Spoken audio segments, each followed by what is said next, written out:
Power up. Get over here!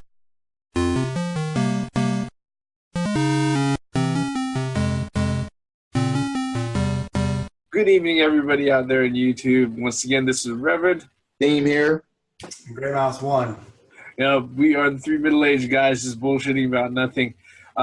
We are going to start our week's video game news, all things that happened in the game, in the entertainment industry of video games.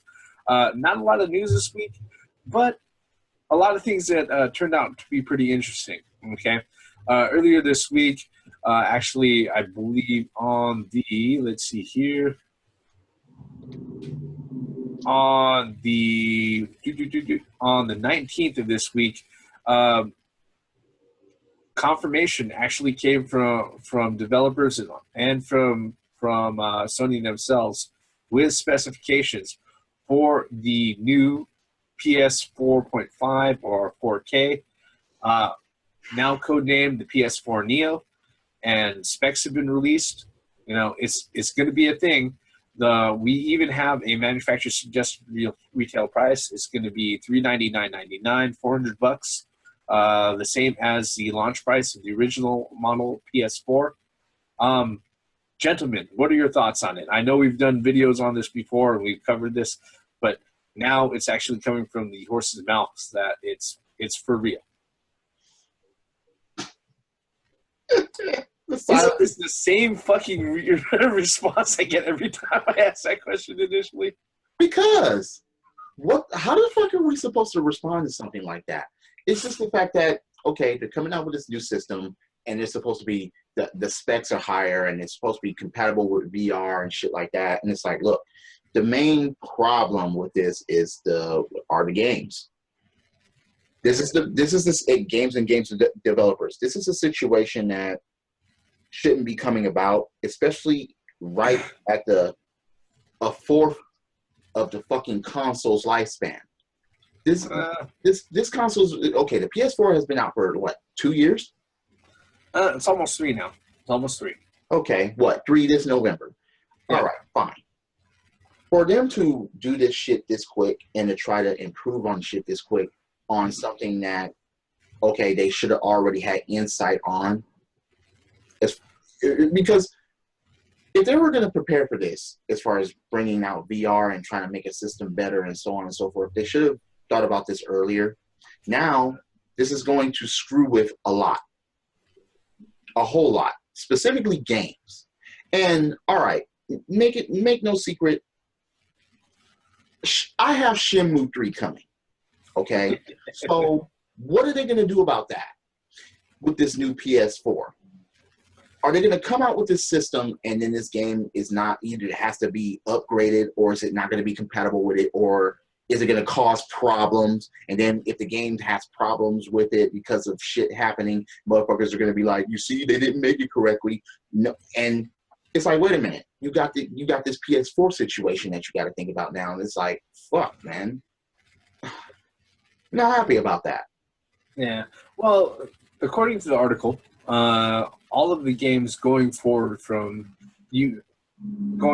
that are in development right now and that are set to be released are going to need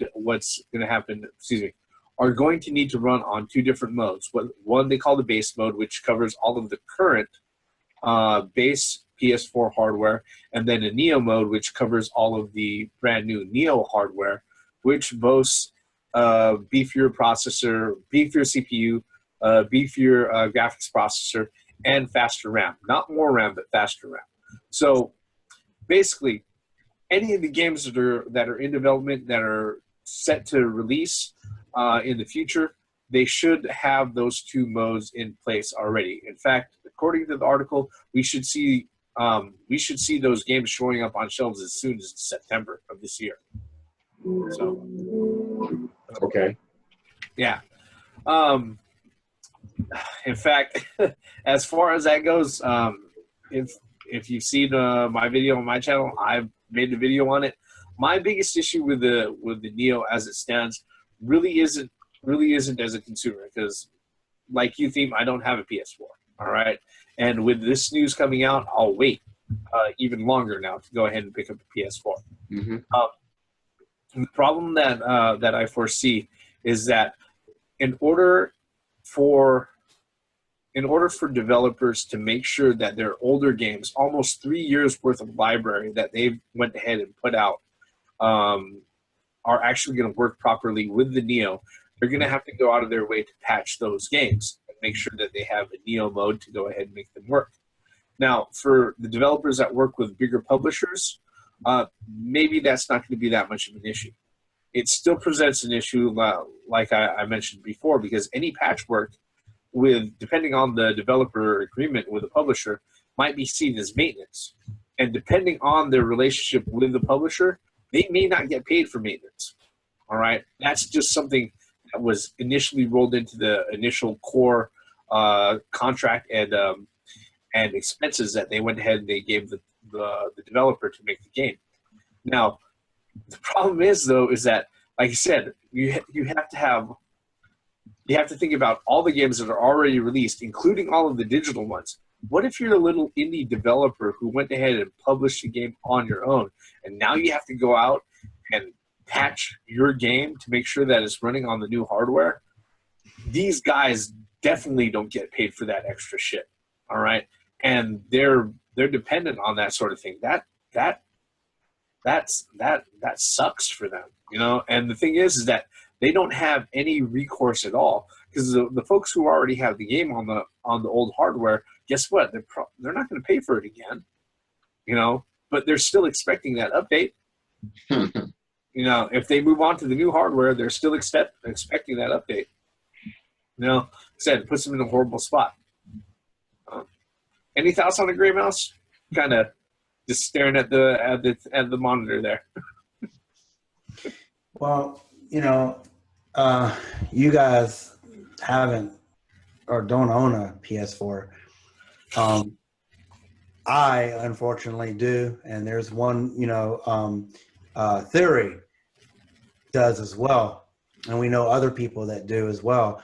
So it's like, fuck us, you know. We're the ones who, I didn't early adopt. I mean, it took me about 2.5 years to get me a PlayStation 4. But still, I should not be penalized for supporting or for getting a PlayStation 4. And that's what it feels like. You know, it's like, what about us? Even though, I mean, so if I was interested in getting the PlayStation VR, I'm out. I don't even qualify for that now because I don't have a powerful 4 to push what I want on the PlayStation VR. And it's really shitty thing to do to your customer base. Because, you know, one thing too is that big companies like Sony, Microsoft, Nintendo, all the above, it takes planning to put something like this out. And so that's telling me, or A, they did piss poor planning, or B, they had this in mind from the very get-go. They just wanted to see how much people would early adopt, so to speak, and then, you know, create this new, more powerful hardware for those that didn't. And it's really, to me, it's a really shitty thing to do. And then another thing too, like you mentioned before, the indie developers, you're really shitting on them because those are the guys that are making some of the greatest games. You know, it's the indie developers, you know. And I'm very glad to see that. At first, I wasn't on board with indie developers until I started seeing, you know, the games that they've been putting out in the last recent years. And in all honesty, some of the indie games are better than the AAA titles that are coming out. And that says a lot for the indie games. So then, like you mentioned before, Reverend, you know, you got this one indie company that self-published, that did everything. I mean, did the music, created everything, the game, you know, one-man show here. What about him? So those people that get new PlayStation, the PlayStation Neo, will not be able to play his game because he don't have the code to run it on on the next, I don't know, the upgraded PlayStation 4. Now, I'm going to say right now that I'm not saying that that's going to be the case for sure, but I will say that if I'm pretty sure that we're going to have to expect that all of the old games are going to have to be patched if they're going to expect to run on the new system. They're going to have to at least do a pass on it as far as development goes. Okay. Now I'm going to say something mean, and then I'm going to follow it up with a bunch of truth. Okay. For the folks who were early adopters, that's the risk of being an early adopter. That's just how it is. All right. Because there's a reason why I don't buy consoles out right at launch, and it's not because something bigger and better is right around the corner, because there always is. All right. It's the fact that during that first year or two, you're free beta testing, you're free hardware testing for whoever the fuck the manufacturer is. All right. And based off your hardware's failures, that's going to be part of what they base their new stuff. All right. Now, the saving grace to what Sony has done is that they aren't excluding the early adopters. Okay. The games have to be compatible with the old hardware. All right. They have over 40 million units worldwide of the current PlayStation 4 hardware out there in the world. They would be stupid to disenfranchise those users wholesale. All right. That would be retarded on a Sonic Chaos level. Okay. All right. That would be extremely dumb. All right. You've seen video game companies. Well, Sony's not a video game company, but yeah, you've seen companies do retarded shit in gaming before. Yeah, and that's what I'm generally afraid of. Yeah. People, okay, you got Sony fanboys that are going to get this shit regardless. They're going to turn in their current PS4, and then they're going to get this. People are going to do this. But it's just the fact that, okay, as long as they make the games compatible for both fucking systems, I don't know how that's going to be smooth.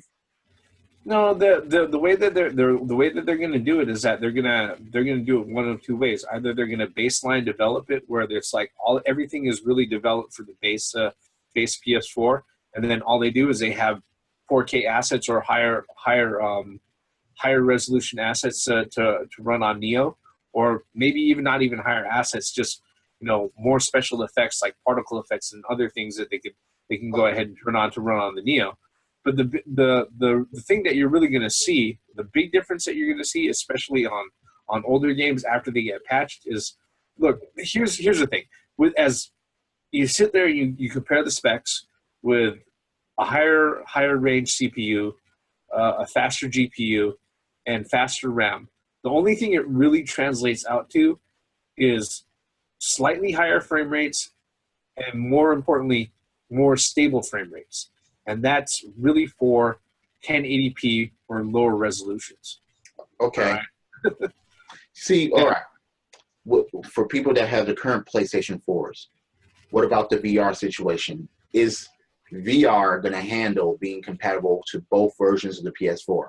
Or yes, but I'm going to say this right now: you're going to get the worst version on the base hardware. Okay. That was my initial point. It's like, okay. Yeah. Or are they going to cut down for the original PS4?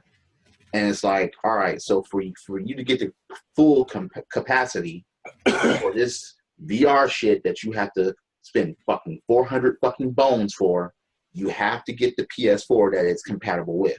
Yes. Fuck that. Yeah. But as we've stated before, that's part of the cost of VR. Okay? Because let's just be honest. If you decide to go with an HTC Vive or an Oculus Rift, you're spending a lot more than that. Wait. But another PS4 plus the VR, that's at least 800 bones. If you're building a brand new PC to go ahead and run the Oculus Rift, right, you're spending 4 times as much. Okay, fine. Yeah. And that's not even including the cost of the Oculus Rift. All right? And that's one of the things. I mean, there's a couple. Yeah, but 4K TV. Yeah, I mean, even then. even then with the 4K TV, the thing about it is that, you have top of the line, like multi-card PC setups, like guys who are running multiple, 980 Ti's, the 8 gig fucking cards that cost $800 a piece.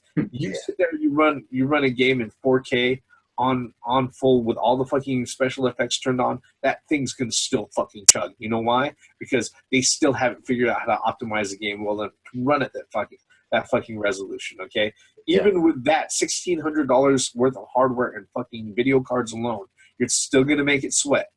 All right, you're hoping that, I'm hoping that it's going to hold 30 to 40 frames steady. All right. You're still not hitting 60 frames. Okay. A lot of people don't fucking realize that. So when it comes to, like I said, when it comes to the cost of VR, that's part of it. The other problem that we had with the PlayStation 4, and one of the reasons why this is kind of really significant, is that, the 7th generation, instead of just being around for 5 years, it was around for pretty much 13. All right. Almost 13 fucking years.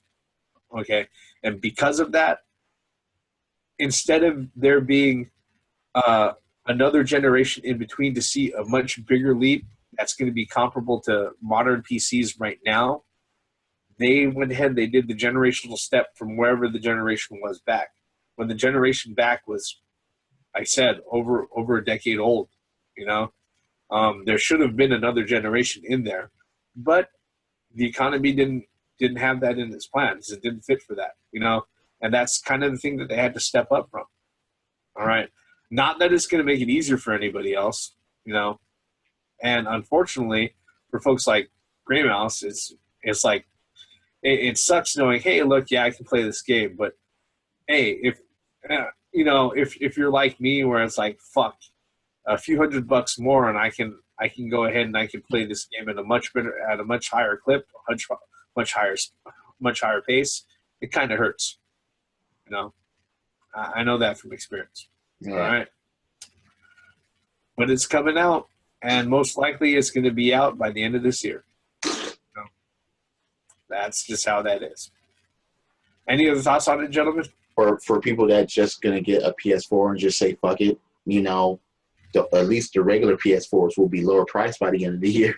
Yeah, and what's going to happen eventually is that hardware will get cheaper and cheaper, and then soon they'll decide to go ahead and discontinue ceasing all manufacturing for that hardware, and the only thing that's going to be on the shelves, which will be the new current hardware, will be the Neo version as they have it projected out. So we have a new 3DS, we have a new PS4. Yep. Let's see what Microsoft does, because they've been flip-flopping on that bullshit back and forth over the last 4 fucking weeks. All right. We still don't know what the NX is going to do. It's just, man. Yep, it's going to be interesting. It's critical for video game systems right now, as far as all the upgrades and what they're trying to do with VR. And, we have zero information just about on a Nintendo system that's coming out. So this year, goodness, come on. You gotta, I don't know. Yeah. Things are moving along pretty quickly. All right.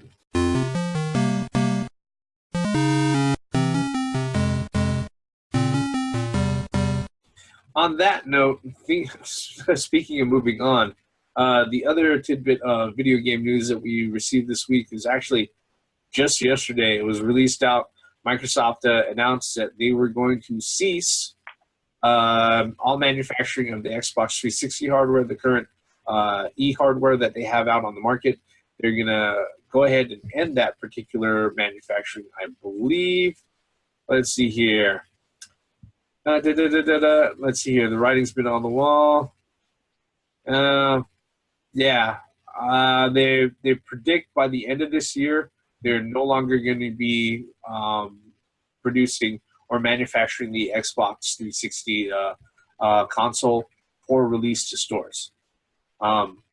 Which actually, if you think about it, the console hit the market in 2005. It's had its run for 11 years, not as long as a PS2, but pretty fucking long as far as manufacturing goes. and it's definitely made its mark. I mean, part of the reason why Microsoft sought to make the foolish decisions that they made with the Xbox One was the fact that the Xbox 360 was so fucking, successful in the market. Anybody have thoughts on that? Memories, things that you want to go ahead and bring up before we kiss the 360 goodbye. Fuck the 360's red rings of death. Look, the one thing that many people could not get past was that red ring of death bullshit. Yeah. With that, it's like the 360 was all around a good system for all around gaming. It didn't make the mistakes that the PS3 made. Yeah. As far as costs and manufacturing, except making it cheaper and then the red rings. But at the end of the day, it pretty much kicked ass. It kicked a lot of ass, and it revolutionized Xbox Live, because even with the original Xbox Live was still in its infancy. Yeah. But on 360, man, that just, okay, yes, it copied a bit from Nintendo as far as the fucking avatars and stuff like that, but the 360 whooped ass when it came to Xbox Live, and that boosted it a whole lot. Plus, first party started to drift a bit later on in the 360's life, but third party was still solid. Yeah. It started leaving video game centric stuff at the end of its life. At the end of, not at the end of its lifespan, but when the Xbox One was coming out. But the 360, had a lot of great memories with that console. It was a pretty solid console. Good games, and for 11 years, I mean, damn. Graymouse? What are your thoughts, Graymouse? You haven't said much over the last 10, 15 minutes. Probably better that way. I have a love and hate relationship with the Xbox 360, because I'm an owner of 4 Xbox or 360. Death problem. Why do you have 3 or 4, whatever? Well, I mean, one thing that I have to say for them, that when the hardware started to fail, I think Microsoft handled it well, as anybody who would be in that same situation. They allowed you, they pretty much paid for your shipping and paid for the repair and sent it back to them. All you had to do was write them, and they'll send you a black bag. You put your 360 in there, and you mail it out to them in about, I don't know, a month, 2 months, sometimes 4 or 5 months. What, was it because of this? Yeah. All of this? Look at that. Yeah, look at that Death Star right there. Yeah. Death, ring of death. Just Knight Rider shit. I mean, this is...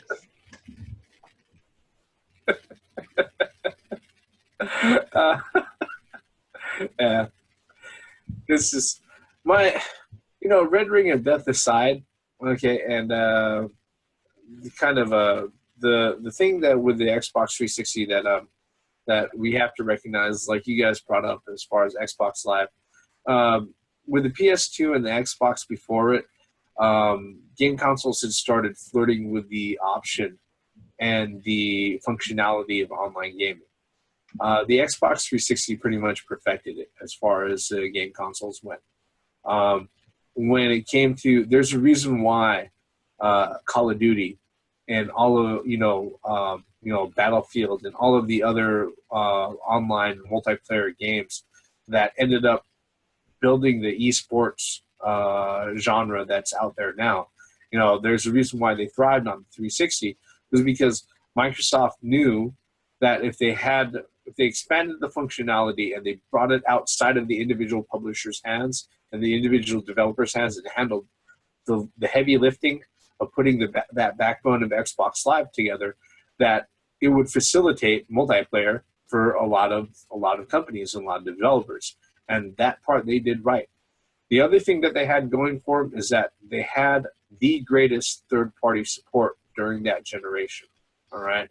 When it came to the multi-plat games, because the Xbox 360 was so close to the PC, that was the base SKU. All right. It was the first one that it was developed for in mind. And once everything was bulletproof to go ahead and be put out on the Xbox 360, then it was ported over to the other consoles. All right. You want a prime example of that? Just pick up Bayonetta. All right.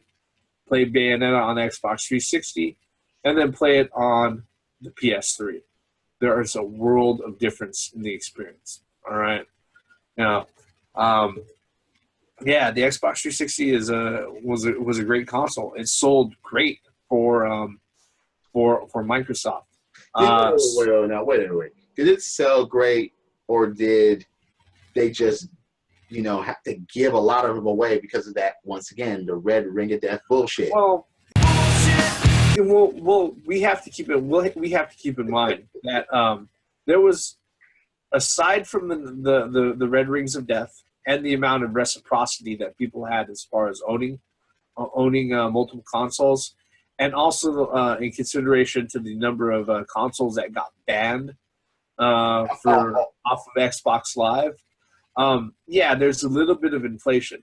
Yeah. But yeah, the thing about that is that as far as almost every really successful console goes, there's going to be a little bit of inflation due to that. Okay, for instance, the first PlayStation. All right, they went ahead. I remember before the PS2 came out, they ran a user survey for a lot of gamers, and they asked them, okay, how many PS1s have you owned? Okay, over your lifetime of having them, right? When they did the same sort of survey for the Xbox 360, the medium answer that most people said was they've owned around 4 consoles during their lifetime. Okay, you know how much it was for the PS1? 7. 7? Yes. Okay. Yeah. I know for a fact that people have to put their PlayStations, the first PlayStation, on its side or upside down in order to get that shit to work. Yeah. I believe the original PlayStation had over 17 hardware revisions. All right. The PS2 had 14 of them. Okay. I owned an Atari. That shit still works. Yep. Yeah. It's also built like a truck, and it's got no moving parts except for the toggle switches up front. So that's just how that is. So, hell, I remember one of the old Atari systems. My dad was really angry at us because we're fucking around, and he didn't, like I said in previous videos, he's not a big fan of video games and didn't think that was gonna do anything for us. So he went ahead and he took the thing and he smashed it right in front of us. Right. It still had the plug-in ports and all of that, and we were still able to get that fucking thing running. Case all dismantled. Yeah, we had to use a pair of pliers to go ahead and flip the power switch, but it was still fucking working. You see, people out there, we're fucking determined to play our fucking video games because they're fucking fun. Yeah. So there you go. Graymouse, you have anything to say?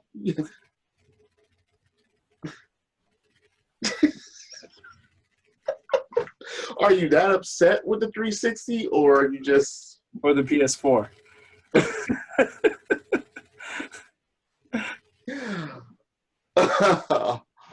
Oh, man. Favorite games on the 360, if you have one? If I have one. Favorite game on 360? Wow, it's been a while since I've played my 360. Mm-hmm. Well, I was really happy that they brought out Virtua Fighter 5. Oh yeah. What was the last one? FS something like that.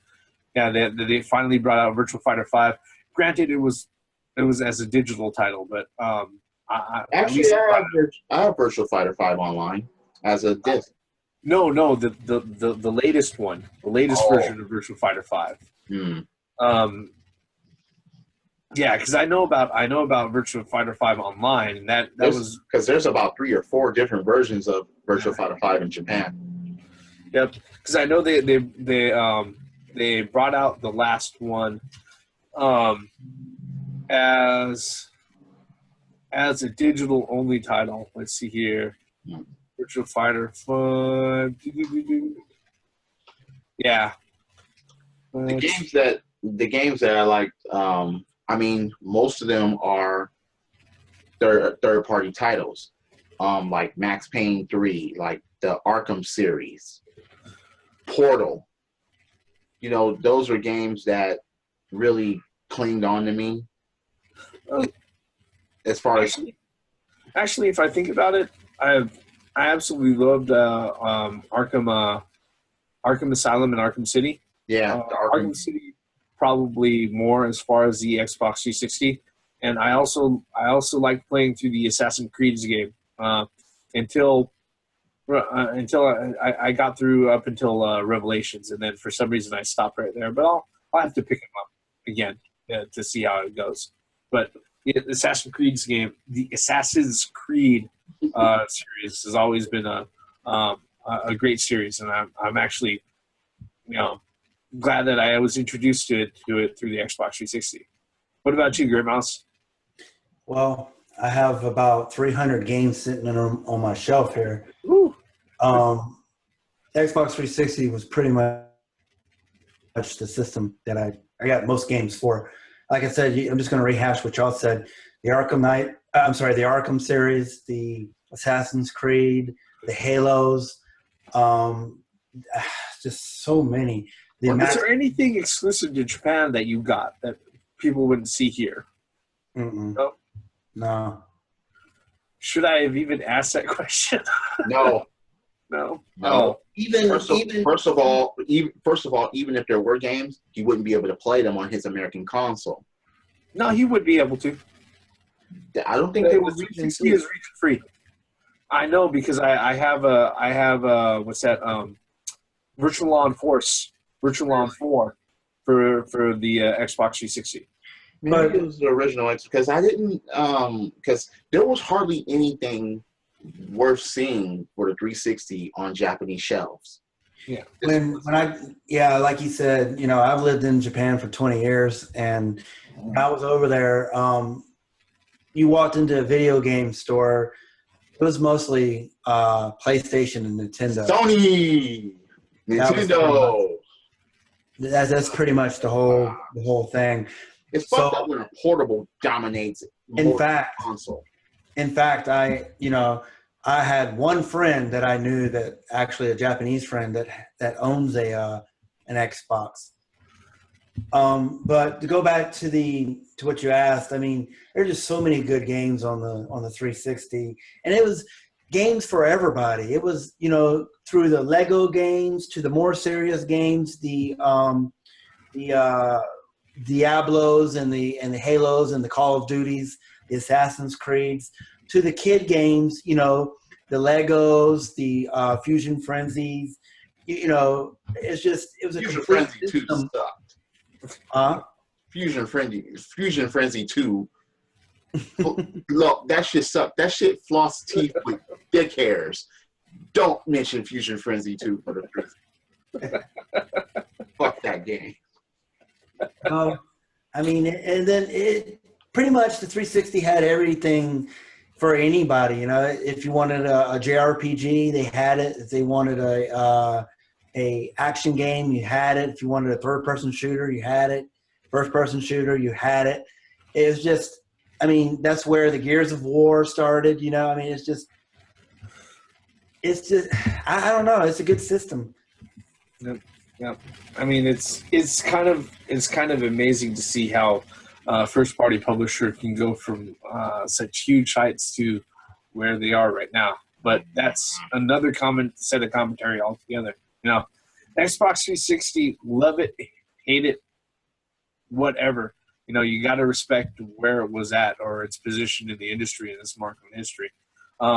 Whether or not Microsoft decided to do anything wise off of that is another video altogether. But, you know, hey, I'll be honest. I have two 360s, one slim and one of the old Elite models.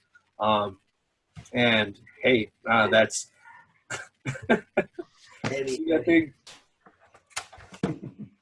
This is Hey, now wait, that circle is green. That's not. That's because it's off. Oh, it's off. So you got a Sarkeesian version of the 360. No, I meant that it's not red. It's not. I mean, you got a pair of them. You can use them as like bookends. Oh no.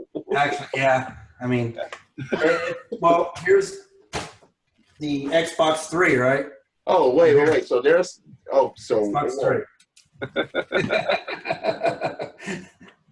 Yeah. I was gonna say you got an Xbox 720, but now you got 3 of them. Okay. Fine. Yeah. Oh, fun stuff. I mean, like you said before, you know, I mean, Xbox Live wouldn't be. That's what made Xbox Live was the 360, and that's what made the 360 was Xbox Live. I mean, nobody can, because there's always jokes with the Xbox Live people. You know, it's like your PlayStation Network goes down all the time. You know, I mean, Xbox Live was one of the more stable online services of all time. I mean, it just really was. It was very stable. Xbox Live for the 360. Damn, I've never heard the word gay used more in life. As far as being on Xbox 360, gay was used just every third fucking word. It was just. And it didn't matter who you were talking to or what ethnicity you were. If you were beating somebody's ass, you were a nigga. It was funny. It was funny because that was the only places where girls were being called gay. Yeah. And girls were calling dudes gay. It's just the way it was. Gay was just a natural insult. And please, it's nothing to do with homophobic. It's not homophobic. They just say that word because it fucking gets to you. So please understand that. All right. With that, we're going to stop the music before we go on too far. Thank you for being with us for the last 40 minutes, folks. If you're so kind, like I said, hit like, hit subscribe, check out our channels. This is going to be the last video that we have planned for tonight. So thank you, YouTube. I am the Reverend. The theme here. And this is Graymouse 1. Once again, for the benefits of common sense, logic, and gaming. Credits.